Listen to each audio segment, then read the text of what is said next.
On easy Telugu family అందరికీ welcome అండి. సాలార్జంగ్ ఎవరు, అతని రీఫార్మ్స్ ఏంటో మీకు తెలుసా? ఈరోజు మనం సాలార్జంగ్ రీఫార్మ్స్ గురించి మాట్లాడుకుందాం. సాలార్జంగ్ 1853 నుండి 1883 వరకు హైదరాబాద్ స్టేట్కి దీవాన్గా వర్క్ చేశారు. Dewan means prime minister of Hyderabad state. ఆయనని ఆర్కిటెక్ట్ ఆఫ్ మోడర్న్ హైదరాబాద్ అని కూడా పిలుస్తాం. ఈయన రిఫార్మ్స్కి ముందు హైదరాబాద్ స్టేట్ ఎలా ఉండేదంటే ఫ్యూడల్ డిసార్గనైజ్డ్గా ఉండేది, కరప్షన్ బేస్డ్ సిస్టమ్ ఉండేది, జాగీర్దార్స్ డామినెన్స్ ఎక్కువ ఉండేది. సాలార్జంగ్ వచ్చిన తర్వాత ఆయన మెయిన్ ఎయిమ్స్ ఏం పెట్టుకున్నాడంటే అడ్మినిస్ట్రేషన్ని సెంట్రలైజ్ చేయాలి, కరప్షన్ని రెడ్యూస్ చేయాలి, రెవెన్యూని ఇంక్రీజ్ చేయాలి, బ్రిటిష్ మోడల్లా మోడర్న్ బ్యూరోక్రసీని క్రియేట్ చేయాలి అని ఆయన ఎయిమ్గా పెట్టుకున్నాడు. ఈయన ముగ్గురు నిజాంల దగ్గర వర్క్ చేశాడండి. ఆ ముగ్గురు నిజాంలు ఎవరంటే నాజిరుద్దౌలా, అఫ్జలుద్దౌలా, మీర్ మెహబూబ్ అలీ ఖాన్. ఈయన ఎయిమ్స్ ఏంటి రిఫార్మ్స్లో? To remove corruption, to strengthen administration, to increase revenue, to modernize the state on British lines అండి. అసలు సాలార్జంగ్ 1 రిఫార్మ్స్ జరగకముందుకు Hyderabad state administration was disorganized, jagirdars as more power, corruption was widespread, no proper departments, judiciary was weak, revenue system was inefficient, and financial condition of the state was very poor. In such conditions, Salarjung introduced wide ranging reforms అండి. అంటే administration బాగాలేదు, జాగీర్దార్స్కి ఎక్కువ power ఉండేది, corruption ఎక్కువ అవుతుంది, proper departments లేవు, judiciary అనేది వీక్గా ఉంది, రెవెన్యూ సిస్టమ్ అనేది ఎఫిషియెంట్గా లేదు, ఫైనాన్షియల్ కండిషన్ వెరీ పూర్, స్టేటే పూర్లో ఉంది. ఈ కండిషన్స్ అన్నిటికీ సాలార్జంగ్ 1 కొన్ని రిఫార్మ్స్ అనేవి తీసుకొచ్చారండి. ఆ రిఫార్మ్స్ ఏంటో చూద్దాం. ఫస్ట్లీ అడ్మినిస్ట్రేషన్ రిఫార్మ్స్ అండి. ముందు హైదరాబాద్ స్టేట్లో డిపార్ట్మెంట్స్ క్లియర్గా లేవు. సాలార్జంగ్ ఫస్ట్ టైం అడ్మినిస్ట్రేషన్ని డిపార్ట్మెంట్స్గా డివైడ్ చేశారు. మెయిన్ డిపార్ట్మెంట్స్ ఏంటంటే revenue department, judiciary department, police department, finance department, public works department, nothing but PWD, education department. ఇలా అడిషనల్గా కొన్ని డిపార్ట్మెంట్స్ కూడా ఉన్నాయి. Military, customs, Akbari, irrigation, survey and settlement department, postal department. Each డిపార్ట్మెంట్కి head ఉన్నారండి. Minister or secretary హెడ్గా ఉండేవాళ్ళు.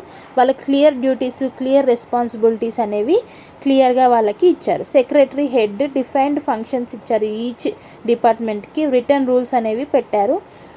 దీని ప్రకారం మన అడ్మినిస్ట్రేషన్ సిస్టమేటిక్ అనేది అయ్యిందండి. ఇలా మనం సిస్టమేటిక్గా మెయిన్ డిపార్ట్మెంట్స్ ఈ రిఫార్మ్స్లో చేసుకోవడం వల్ల సిస్టమేటిక్ అడ్మినిస్ట్రేషన్ అనేది వచ్చింది. సాలార్జంగ్ 1 అనే వాళ్ళు తీసుకొచ్చారు. ఇందులో మనం మాట్లాడుకోవాల్సింది ఫస్ట్ అడ్మినిస్ట్రేషన్ రిఫార్మ్స్ అండి. అడ్మినిస్ట్రేషన్ రిఫార్మ్స్లో మనం డిపార్ట్మెంటలైజేషన్ అనేది ఇంపార్టెంట్. డిపార్ట్మెంటల్ వైజ్గా సిస్టమ్ని తీసుకొచ్చారు. For the first time Salar Jung 1 introduced systematic department administration. అందులో ఇంపార్టెంట్ డిపార్ట్మెంట్స్ ఏంటిది? Revenue, judiciary, police, finance, public works ఇలా ఉన్నాయి. నెక్స్ట్ ఈచ్ డిపార్ట్మెంట్కి సెక్రటరీ, డిఫైన్డ్ ఫంక్షన్స్ కూడా ఉన్నాయి. అలాగే నెక్స్ట్ సెక్రటరేట్ సిస్టమ్ అండి. Central secretary system.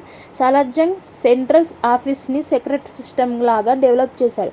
ఫైల్ సిస్టమ్ని ఇంట్రడ్యూస్ చేశాడు. రిటర్న్ రికార్డ్స్ ఉండాలని, మెయింటైన్ చేయాలని కంపల్సరీ అని చెప్పారు. ఆర్డర్స్ని రిటర్న్గా ఇష్యూ చేయడం ఈయన దగ్గర నుంచి స్టార్ట్ అయింది. ముందు ఓరల్ సిస్టంలో ఉండేదండి. అంటే ఓరల్గా చెప్పేవారు ఏదన్నా ఆర్డర్స్ ఇవ్వాలంటే, ఇష్యూ చేయాలంటే. కానీ తర్వాత డాక్యుమెంటెడ్ గవర్నెన్స్ అనేది ఈయన వల్లనే వచ్చింది. నెక్స్ట్ అడ్మినిస్ట్రేటివ్ హైరార్కీ అండి. ఇది నథింగ్ బట్ జిల్లాబందీ సిస్టమ్. జిల్లాబందీ సిస్టమ్ అంటే హైదరాబాద్ని డిస్ట్రిక్ట్ బేస్డ్ అడ్మినిస్ట్రేటివ్ యూనిట్స్గా డివైడ్ చేయడం. స్ట్రక్చర్ ఏంటంటే ఫస్ట్ స్టేట్, తర్వాత జిల్లా, తర్వాత తాలూక్, తర్వాత విలేజ్. ఇలా జిల్లాబందీ సిస్టమ్ అనేది తీసుకొచ్చారు. స్టేట్ తర్వాత జిల్లా, జిల్లా నథింగ్ బట్ డిస్ట్రిక్ట్, తర్వాత తాలూకా తర్వాత విలేజ్, అలా ఉండేవాళ్ళు. దీన్నే జిల్లాబందీ సిస్టమ్ అంటారు. Salar Jung 1 introduced the Zillabandi system for the better administration. The whole Hyderabad state was divided into districts. Each district have collector, police, judicial officer. ఇలా స్టేట్, జిల్లా, తాలూకా అని చెప్పారు.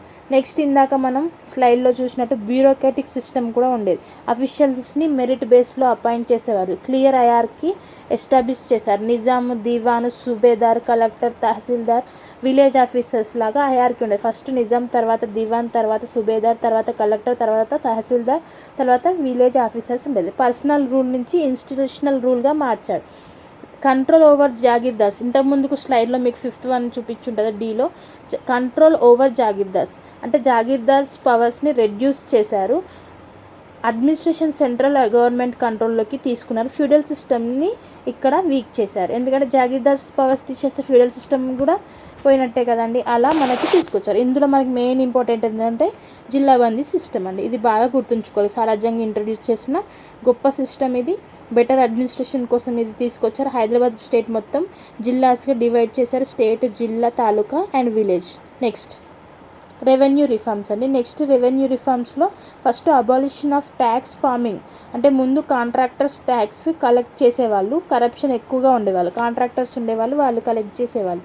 తర్వాత గవర్నమెంట్ డైరెక్ట్గా కలెక్ట్ చేయడం స్టార్ట్ చేసింది. మిడిల్ మెన్ని ఎలిమినేట్ చేసేలాగా చేసింది. తర్వాత సర్వే అండ్ సెటిల్మెంట్ సిస్టమ్ని కూడా తీసుకొచ్చింది. ల్యాండ్ మెజర్మెంట్ సైంటిఫిక్గా చేశారు. అంటే ఇంతకుముందుకు ఇష్టం వచ్చినట్టు సర్వే నెంబర్లు లేకుండా ఉండేది. ఈయన టైంలోనే ల్యాండ్ మెజర్మెంట్ సైంటిఫిక్గా చేయడం స్టార్ట్ చేశారు. సాయిల్ ఫర్టిలిటీ బట్టి క్లాసిఫికేషన్ అనేది చేశారు. ఫిక్స్డ్ ట్యాక్స్ రేట్స్ ఉండేవి. ఇంతకుముందుకు ఫిక్స్డ్ ఉండకపోయేది, యూనిఫామ్ ఉండకపోయేది. ఇప్పుడు యూనిఫామ్ ట్యాక్స్ రేట్స్ అనేవి ఇచ్చారు. ఫార్మర్స్కి క్లారిటీ వచ్చింది దీనివల్ల, ల్యాండ్ మెజర్మెంట్ వల్ల, సాయిల్ ఫర్టిలిటీ వల్ల, క్లాసిఫికేషన్ వల్ల, ఫిక్స్డ్ ట్యాక్సెస్ ఇవ్వడం వల్ల ఫార్మర్స్కి ఒక క్లారిటీ అనేది వచ్చిందండి. నెక్స్ట్ రెవెన్యూ కలెక్ట్ చేసేవారు. ఎలా కలెక్ట్ చేసేవారు? డిస్ట్రిక్ట్ లెవెల్ అయితే కలెక్టర్, తాలూక్ లెవెల్ అయితే తహసీల్దార్, విలేజ్ రికార్డ్స్ అయితే పట్వారి. రిటర్న్ అకౌంట్స్ మెయింటైన్ చేసేవారు వీళ్ళు. నెక్స్ట్ కరెన్సీ సిస్టమ్ అండి. కరెన్సీ సిస్టమ్ హైదరాబాద్లో ఓన్ కరెన్సీ యూజ్ చేశారు. హాలీ సిక్కా హైదరాబాద్ రూపీని చేశారు. కాయినేజ్ స్టాండర్డైజ్ చేశారు. ఫినాన్షియల్ ట్రాన్సాక్షన్ని యూనిఫామ్ అయ్యాయి అన్నమాట ఈయన టైంలోనే. Next treasury system, districts treasury establish చేశారు. రెవెన్యూ సెంట్రలైజ్ చేశారు. మనీ కంట్రోల్ అనేది ఇంప్రూవ్ అయింది. నెక్స్ట్ బడ్జెట్ సిస్టమ్ని మెయింటైన్ చేశారు. యాన్యువల్ బడ్జెట్ని ఇంట్రడ్యూస్ చేశారు. ఇన్కమ్ అండ్ ఎక్స్పెండిచర్ రికార్డ్స్ని మెయింటైన్ చేశారు. ఫినాన్షియల్ డిసిప్లిన్ అనేది వచ్చిందండి. నెక్స్ట్ కరప్షన్ కంట్రోల్ అనేది చేశారు. కరప్షన్ కంట్రోల్ అంటే ట్యాక్స్ ఫార్మర్స్ని రిమూవ్ చేసి శాలరీస్ని ఫిక్స్ చేశారు. రికార్డ్స్ని కంపల్సరీ మెయింటైన్ చేశారు. ఇన్స్పెక్షన్ సిస్టమ్ని తీసుకొచ్చారు. ఆడిట్ సిస్టమ్ని ఇంట్రడ్యూస్ చేశారు. అకౌంటబిలిటీ అనేది క్రియేట్ అయింది వీటన్నిటి వల్ల. ట్యాక్స్ ఫార్మర్స్కి రిమూవ్ చేయడం వల్ల, శాలరీస్ని ఫిక్స్ చేయడం వల్ల, రికార్డ్ కంపల్సరీ చేయడం వల్ల, ఇన్స్పెక్షన్స్ చేయడం వల్ల, ఆడిట్ చేయడం వల్ల అందరికీ అకౌంటబిలిటీ అనేది పెరిగింది. నెక్స్ట్ మనం మాట్లాడుకోవాల్సింది జ్యుడిషియరీ రిఫార్మ్స్ అనేది చూద్దాం. Judiciary reforms nothing but separation of powers. Judiciary separate from administration చేయాలి అని చేశారు. ఎందుకు చేశారంటే ఫేర్ జస్టిస్ జరగాలని. కోర్ట్ స్ట్రక్చర్ని ఇంప్లిమెంట్ చేశారు. విలేజ్ లెవెల్ కోర్ట్స్ని పెట్టారు. తాలూక్ లెవెల్లో కోర్ట్స్ని పెట్టారు. డిస్ట్రిక్ట్ కోర్ట్స్ని కూడా పెట్టారు. సాదర్ అదాలత్, ఇది సాదర్ అదాలత్ అనేది హైయెస్ట్ కోర్ట్ అండి. Sadar Adalat was the highest court similar to high court అండి. అలా కోర్ట్ స్ట్రక్చర్ని మెయింటైన్ చేశారు. టైప్స్ ఆఫ్ కోర్ట్స్ ఎలా ఉండేది? సివిల్ కోర్ట్ ఉండేది, క్రిమినల్ కోర్ట్స్ కూడా ఉండేది. ప్రొసీజర్స్ ఎలా అయ్యేది? రిటర్న్ లాస్ ఉండేవి, ఎవిడెన్స్ బేస్డ్ జడ్జిమెంట్స్ ఉండేది, అపీల్ సిస్టమ్ అనేది ఉండేది. మోడ్రన్ లీగల్ సిస్టమ్ ఎస్టాబ్లిష్ అయింది ఈయన టైంలోనే అండి. నెక్స్ట్ పోలీస్ రిఫార్మ్స్ చూద్దాం. నెక్స్ట్ పోలీస్ డిపార్ట్మెంట్ అండి. Police department Hyderabad state police అనేది స్ట్రక్చర్ ఎలా ఉండేదంటే ఇన్స్పెక్టర్ జనరల్ ఉండేవారు, హెడ్, డిస్ట్రిక్ట్ పోలీస్ ఆఫీసర్ ఉండేవాళ్ళు, సబ్ ఇన్స్పెక్టర్ ఉండేవాళ్ళు, కానిస్టేబుల్స్ ఉండేవాళ్ళు.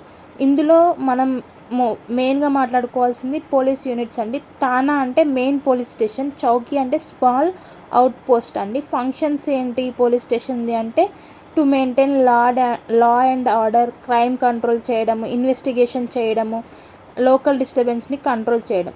స్పెషల్ ఫీచర్స్ ఏంటంటే క్రైమ్ రిజిస్టర్స్ని మెయింటైన్ చేయడం, ప్యాట్రోల్ సిస్టమ్ని స్టార్ట్ చేయడం, రిపోర్టింగ్ సిస్టమ్ని స్టార్ట్ చేయడం, ఇలా చేశారు. ఇందులో మనం ఇంపార్టెంట్గా గుర్తుంచుకోవాల్సి inspector general, district police officer, sub inspector, constable, ఇలా స్ట్రక్చర్ అనేది మెయింటైన్ చేశారు. హైరార్కీ మెయింటైన్ చేశారు. నెక్స్ట్ పోలీస్ యూనిట్స్ ఏమి ఉండేవి?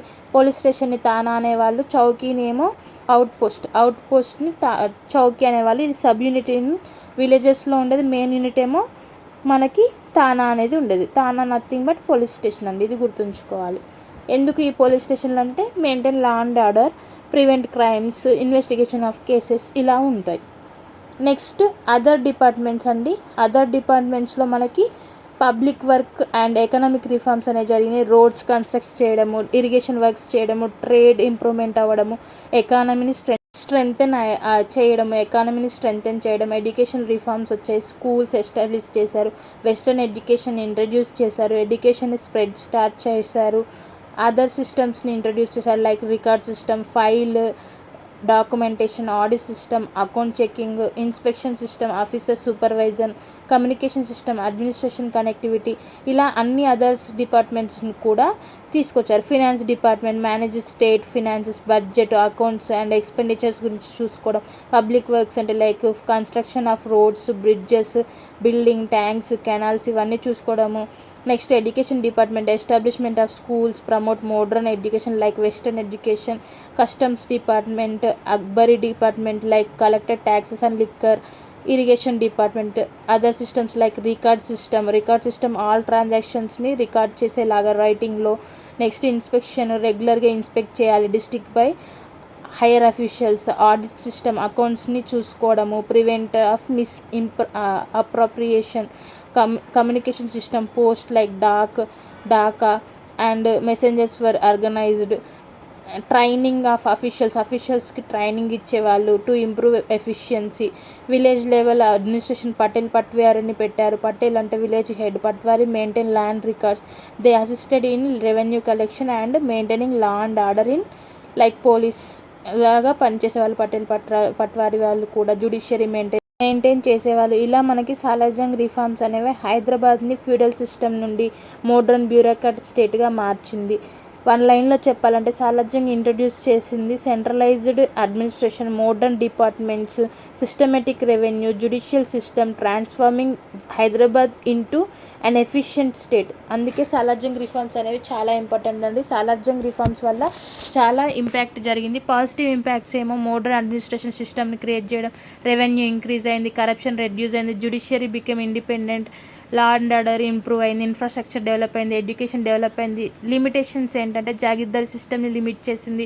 Rural people continue to suffer in some areas. కొన్ని ఏరియాస్లో ఇంకా రూరల్ పీపుల్స్ సఫర్ అయ్యారు. సాలార్జంగ్ రిఫార్మ్స్ ఫౌండేషన్ లాగా మారింది మోడ్రన్ స్టేట్గా మారడానికి హైదరాబాద్ స్టేట్ అనేది. ఈయన ఇన్ఫ్లుయెన్స్ అనేది ఆఫ్టర్ ఈస్ పీరియడ్, ఆయన చనిపోయిన తర్వాత, ఆయన పీరియడ్ తర్వాత కూడా ఇది లెగసీ అనేది కంప్లీట్ అయింది. పాజిటివ్ ఇంపాక్ట్స్ ఉన్నాయి, కొన్ని లిమిటేషన్స్ కూడా ఉన్నాయి. జాగీర్దారీ సిస్టమ్ కంప్లీట్గా అబాలిష్ అవ్వకపోవడం, కొన్ని రూరల్ ఏరియాస్లో పీపుల్ ఇంకా సఫర్ అవ్వడం, ఇంకా కొన్ని జరుగుతూ ఉన్నాయి. అలా మనకి సాలార్జంగ్ రిఫార్మ్స్ అనేవి జరిగాయండి. Thank you for watching this video. Please do like and share, subscribe to my channel. Next క్లాస్లో కలుసుకుందామండి.